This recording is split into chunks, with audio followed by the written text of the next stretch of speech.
Bem-vindo aqui para mais um vídeo sobre análise de papéis. Isso porque no dia de hoje, dia 4 de maio de 2023, a Taesa fez a teleconferência de apresentação dos seus resultados para o primeiro trimestre de 2023.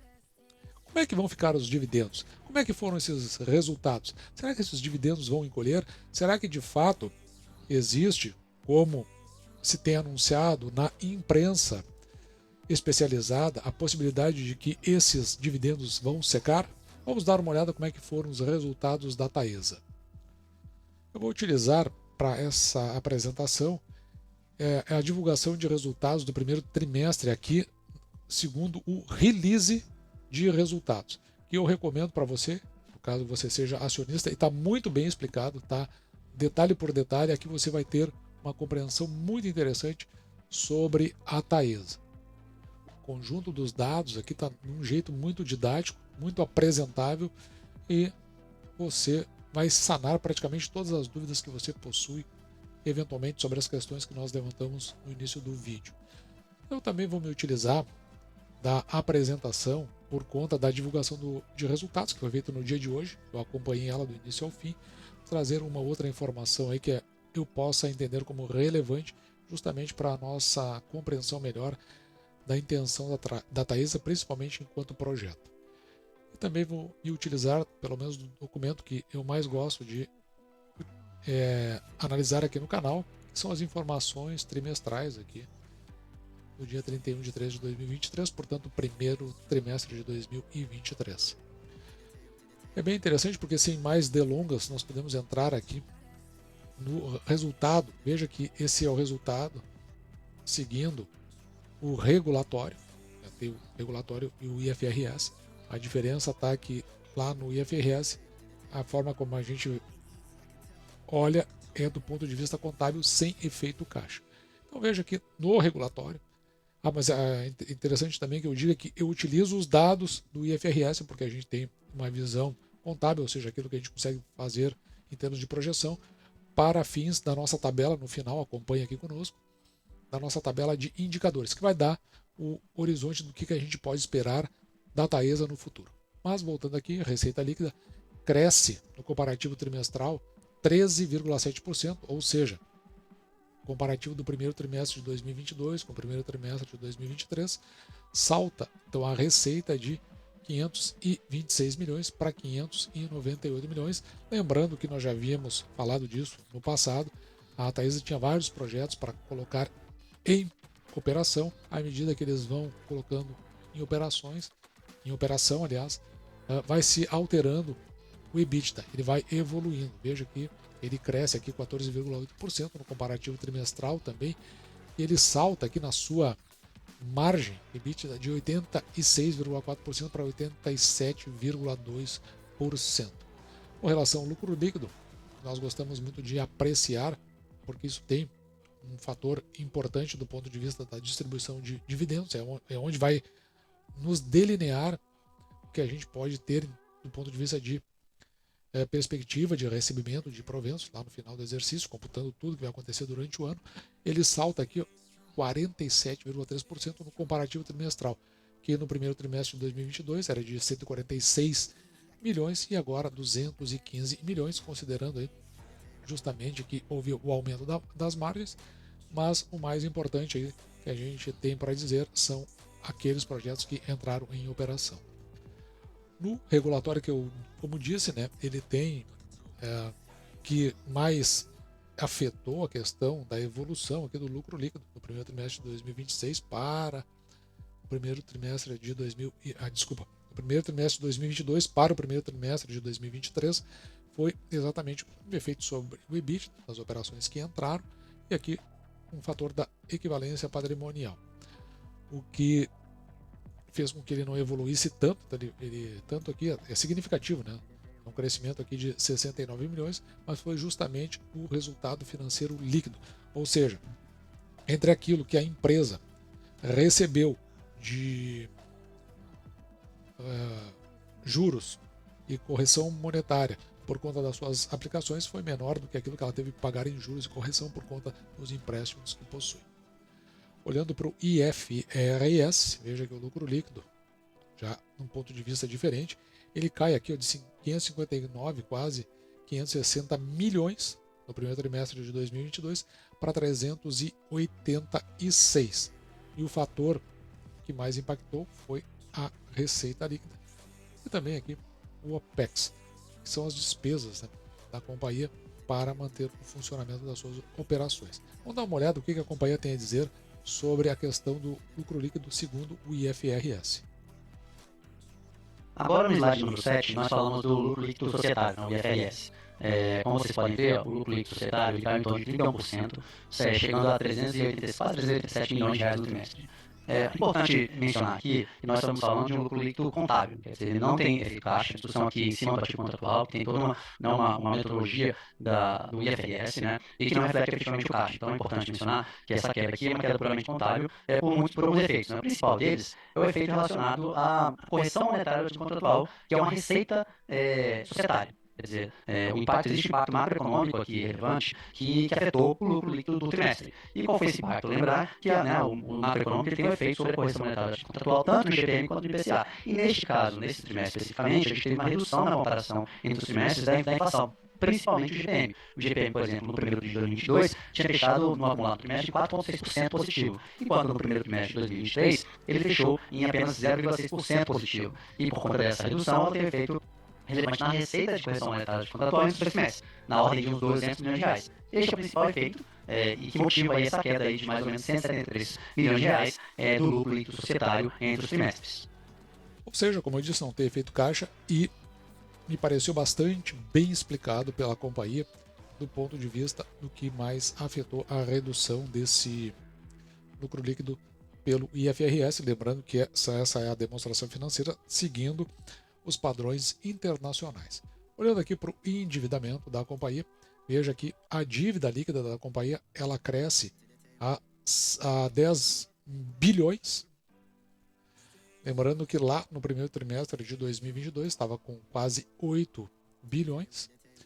E esse crescimento aí, a gente precisa considerar que a companhia participou dos 2 leilões do ano passado, de 2022. E ainda existe a questão da participação nos leilões, os 2 leilões, grandes leilões de 2023. No ano passado, a alavancagem, que é a dívida líquida sobre o EBITDA da companhia, veja que aqui nós estamos falando do EBITDA regulatório. Se for o EBITDA IFRS vai ser um pouco menos do que isso. Aliás, menos do que a metade. E era 3,7, essa alavancagem agora é 3,9. E a companhia ela não tem covenants. Então, independente da alavancagem, se for o caso de ter recurso, ela continuará pagando dividendos. O que você precisa ter em mente é exatamente a questão da amortização. Cronograma. Veja que a partir de 2024 até 2026, ela paga parcelas significativas dessa dívida. Por isso que na imprensa especializada se fala na redução de dividendos. O custo dessa dívida aqui é o custo real, 4,5%, porque desconta a inflação, já que a companhia ela tem o reajuste das RAPs pela inflação.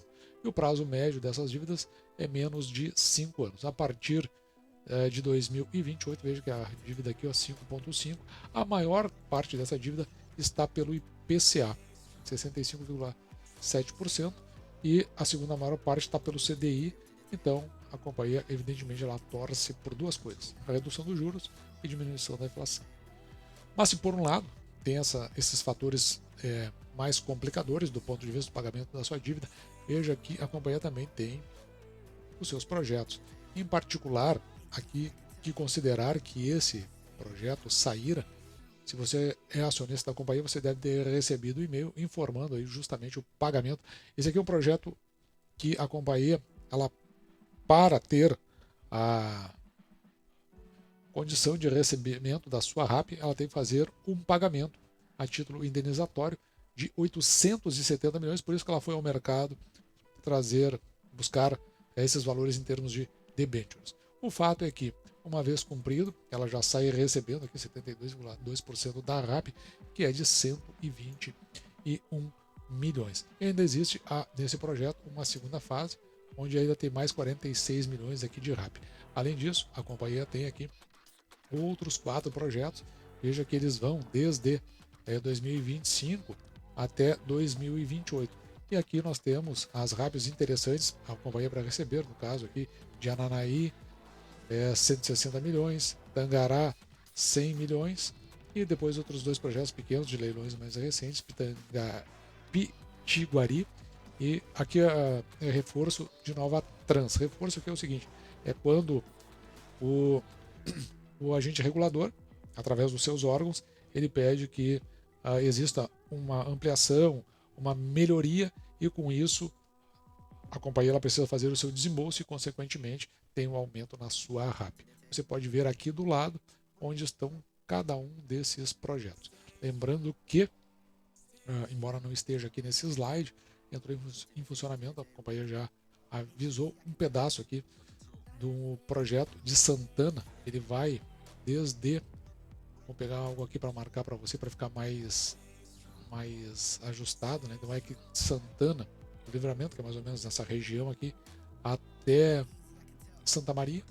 Isso aqui dá em torno de 240 quilômetros. Então aí existe a possibilidade de uma melhoria na RAP da companhia e talvez um resultado mais interessante justamente para o segundo trimestre de 2023, uma vez que a partir de março a companhia já passa a receber esses valores, inclusive com valores retroagindo. E agora, na sessão de perguntas e respostas, vamos abordar 2 questões. Uma é com relação a dividendos e a segunda, vamos ver o que a companhia tem de perspectiva a partir do ano de 2030. Vamos dar uma olhada na questão dos dividendos. Pelo investidor Thiago Augusto, ele fez a pergunta: 7 centavos de dividendos, esse ano não terá mais nada. Por que vocês resolveram só dar 7 centavos no último dia do ano? Essa é a primeira pergunta, eu vou passar aqui para o nosso diretor financeiro, Leonardo Domingos, para responder. Essa é o tipo de pergunta assim, de quem acho que não conseguiu fazer a leitura do documento emitido pela companhia. Evidente, nós trouxemos isso aqui no canal, está no nosso vídeo anterior sobre dividendos da Taesa, mas na realidade o que a companhia fez foi o pagamento de um dividendo remanescente relativo ao ano de 2022. Ela nem tocou ainda no ano de 2023. A pergunta, a meu ver, totalmente impertinente, são essas coisas que às vezes requer um pouco de capacidade de interpretação, porque a gente acaba gerando, se as pessoas tiverem uma interpretação meio esquisita assim, esse tipo acaba gerando aí decisões no mercado que acabam levando a pessoa a tomar decisões que vão na direção do prejuízo da sua carteira e do seu patrimônio. Mas vamos ver qual foi a resposta. Bem, bom dia a todos. Obrigado pela pergunta, Thiago. Acho que essa pergunta é ótima para a gente esclarecer alguns pontos aqui da companhia. Primeiramente, em relação a 2022, em relação ao resultado de 2022, a companhia pagou 1.200 milhões de dividendos. Então, em relação ao resultado de 2022, já foram pagos 1 milhão, e fica esse residual aí de 25 e 26 milhões, que será pago até 31 de dezembro. Vale lembrar que a companhia já pagou entre 2020 e 2023 5 bilhões, ou seja, recorrente, nós vamos pagando dividendos ao longo desses últimos 3 anos. Isso é importante porque a companhia sempre está olhando o nosso tripé: crescimento, alavancagem e pagamento de dividendos. Nós sempre estamos observando, não só o passado, mas olhando para frente para manter o equilíbrio desse tripé. Outro ponto que nós precisamos lembrar aqui é que, pelo estatuto da companhia, nós devemos pagar minimamente 50% do lucro líquido societário. Então, a gente sempre está observando esse pagamento de dividendos, a oportunidade de crescimento. Veja bem, ele falou do lucro líquido societário. Aqui é que vem aquela diferença entre o regulatório e o IFRS. O IFRS é o societário. Então ele está falando daquele lucro líquido que eu mencionei logo depois e que nós trouxemos um pedaço do vídeo da apresentação para você entender do que nós estávamos falando. Através ou de leilão ou de M&A e a alavancagem da companhia. Outro ponto importante, acho que provavelmente a gente vai falar aqui novamente, é a questão da alavancagem. O que acontece? Essa alavancagem de hoje, ela é fruto dos investimentos que nós fizemos nos últimos anos. O Cristiano ressaltou bem aí os empreendimentos que entraram em operação nos últimos anos e o aumento do EBITDA em torno de 15% e o aumento do lucro líquido regulatório, que é o que gera caixa para a companhia, acima de 40%. Então, essa alavancagem em função desses investimentos é natural, mas também a companhia desalavanca muito rápido quando esses empreendimentos ficam prontos. Então, assim, a perspectiva da companhia hoje é de alavancar, porque nós estamos investindo em novos projetos, a companhia precisa investir em novos projetos, a companhia precisa crescer para manter esse pagamento, esse fluxo constante de investimento, essa perpetuidade de pagamento de dividendos. Então, esse investimento vai continuar, o pagamento de dividendos vai continuar, e a gente tenta equilibrar tudo isso. Então tá aí a resposta, né? Tem que agora verificar quais serão os resultados. Nós vamos mostrar a nossa expectativa para o final do ano, o que a gente tem em termos de dividendos. Lembrando que a companhia ela justamente adotou essa estratégia. Novos projetos, melhoria no seu EBITDA e continuar a pagar dividendos. Porque lá quando você vai olhar o planejamento estratégico da companhia, onde estão os valores, um deles é justamente o pagamento de dividendos aos seus acionistas. E agora vamos dar uma olhada na visão da companhia para 2030 em diante, porque é isso que está na mídia especializada, justamente porque contratos significativos da companhia, eles encerram, são concessões aí, e o que pode acarretar é uma redução de dividendos e todo mundo está alertando, não, está colocando uma ideia, que eu diria assim, de alerta dessa possibilidade de redução no pagamento de dividendos. A próxima pergunta eu vou direcionar ao André, nosso presidente. O investidor pergunta quais são as expectativas acerca das renovações dos contratos de concessão a vencerem a partir de 2030. André, pode comentar?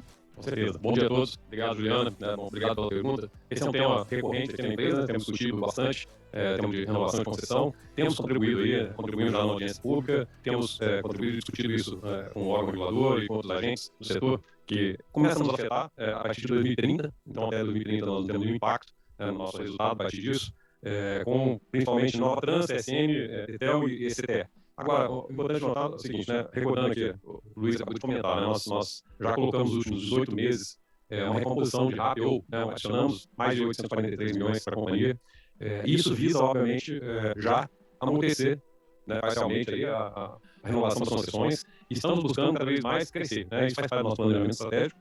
Temos um plano de crescimento bastante claro, discutido inclusive com o Conselho de Administração. E só para lembrar também, né, estamos com um pipeline de quase 400 milhões para os próximos 3, 4 anos que vão entrar em operação. Então, assim, nós estamos falando de mais de 1,2 bi de RAP dos últimos 18 meses, mais os próximos 2, 3 anos. Isso já vai dando um fôlego para a gente quando a gente tiver a inovação das concessões e a Taesa mantendo a relevância dela no setor de transmissão do Brasil. Tá bom? Muito obrigado. Então, é isso, né? Olha só, existe o vencimento dos contratos, mas existe também a hipótese da renovação. Se ela se mantiver, a Taesa, enquanto relevante no mercado, evidentemente que o órgão regulador vai dar algum tipo de preferência. Eu não estou afirmando que isso vai acontecer, mas é uma tendência que vem, a não ser que ela perca relevância, aí evidentemente que esse contrato, essa concessão acabe se tornando um brownfield. Bom, dito isso tudo, vamos levar agora para a nossa tabela de indicadores. Lembrando, né, que nós utilizamos o IFRS para fazer essa construção. Então, lá no início do ano, com base nesse crescimento médio composto que a companhia veio tendo ao longo dos últimos 5 anos para a sua receita líquida, nós estimamos aqui 2,9 bilhões de receita líquida. Então, para o resultado apresentado agora, 2,7, mas com esses projetos entrando e com essas novas RAPs, provavelmente a companhia vá na direção daquilo que nós projetamos. Por enquanto, nós temos aí então 2,7 de projeção, porque a gente vai olhando trimestre a trimestre e vai desenvolvendo a nossa ideia sobre a evolução da companhia. Para o lucro líquido apresentado, 1,5 bi é o que nós temos, e nós tínhamos lá atrás, na projeção, 1,5, então está em consonância. Veja que o patrimônio líquido da companhia atualmente até deu uma encolhida, 6,5 bi, é uma encolhida sutil aqui, provavelmente por conta de pagamentos daquele que nós vimos lá do trecho de Saíra, então tudo isso influencia no seu patrimônio, mas o lado positivo é que já começa a ter uma RAP a ser paga retroativa a partir de março. No momento que estávamos fazendo esse vídeo, veja que o preço da ação aqui estava R$ 11,55, e com essa projeção aqui de um payout de 77,79%, nós chegamos aqui à conclusão da possibilidade da companhia pagar R$ 1,16. Veja que na média dos últimos 5 anos a companhia pagou R$ 1,15, portanto nós entendemos que é uma convergência para a sua média, o que para nós é muito interessante, porque isso, com esse dividendo aqui, R$ 1,16, nos dá um preço teto de R$ 19,41. ao passo que quando olhamos para o passado, que é o mais importante de todos, não é o que nós projetamos, mas como nós vemos no passado e o momento que esses dois preços se encontram. Para R$ 1,15, um preço teto de R$ 19,16. E como é que a gente calcula o preço teto? A gente pega o dividendo, tanto projetado quanto a média do passado, qualquer um dos dois, e divide por 6%. Porque 6% é o mínimo que aceitamos receber em proventos pelo valor que pagamos pela ação. Valor esse que, ao tempo desse vídeo, R$ 11,55. Muita gente considerando caro, mas é porque as pessoas olham muito para o passado. O fato é que se pagar esse dividendo de R$ 1,16, veja, nós teremos um dividend yield aqui de mais de 10%, bem acima dos 6% que nós estamos procurando. Para esse patrimônio líquido, que a companhia apresentou no seu balanço, de 6,5 bi, o preço da ação, aqueles R$ 11,55 dividido pelo valor patrimonial por ação, 1,84. O indicativo aí, quando está acima de 1, entre 1, na verdade, e abaixo de 2, a gente considera que essa ação não está cara nem barata, então a gente diverge um pouquinho do que influenciadores estão dizendo no mercado, que entendem que a ação está cara. Não sei se ela tem tendência de queda, muito abaixo desses 11,50. Será que ela voltaria lá para os R$ 10,90? Se voltar para esses preços, certamente faremos uma compra bastante significativa de ações da Taesa. Se pegarmos e quando está aqui nesse valor aí, entre 1 e 2 aqui no PVPA, aqui no caso 1,84, a gente tem um entendimento aí que quando se aproxima de 1 é porque o risco começa a ficar cada vez menor em investir na Taesa. Já o preço da ação dividido pelo lucro líquido por ação, e veja que o lucro líquido que nós projetamos aqui de 1,5, 7,72 significa que você, se investir a esse preço, 11,55, você vai receber de volta, em termos de lucro líquido, em 7 anos e 9 meses aproximadamente. E tudo isso remete à nossa tabela comparativa elétrica a elétrica, que ela vai ficar à disposição no Instagram aqui do canal, mh.investir, onde você vai poder comparar esses indicadores e verificar qual dessas companhias melhor se ajusta à sua carteira. O que tem aqui de importante, então, para o dia 4 de maio de 2023, para mim, assim, o quanto subiu aqui a TRPL4, já está em 23,81, perto dos 24. Daqui a pouquinho ela vai ficar acima do nosso preço teto menor e vai nos tirar a condição aí de compra. De qualquer forma, a gente fez boas compras significativas na direção da nossa meta. Voltando aqui para a Taesa, então você vai ver aí o preço teto, você vai ver todos os indicadores e verificar se ela está cara ou barata, de fato, conforme dizem influenciadores, e se ela cabe dentro da sua carteira. Dito isso, esse foi nosso vídeo de hoje. Eu espero que você tenha gostado. Tá aí a Taesa, tá aí o que a gente pode colocar em contraposição, que está sendo colocado na mídia regular.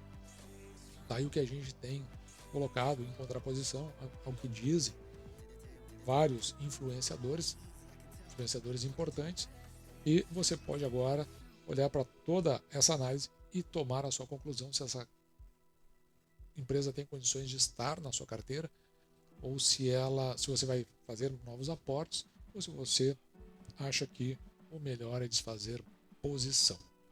Porque eu vou ficando por aqui, me despedindo de você e deixando, como sempre, o meu grande abraço.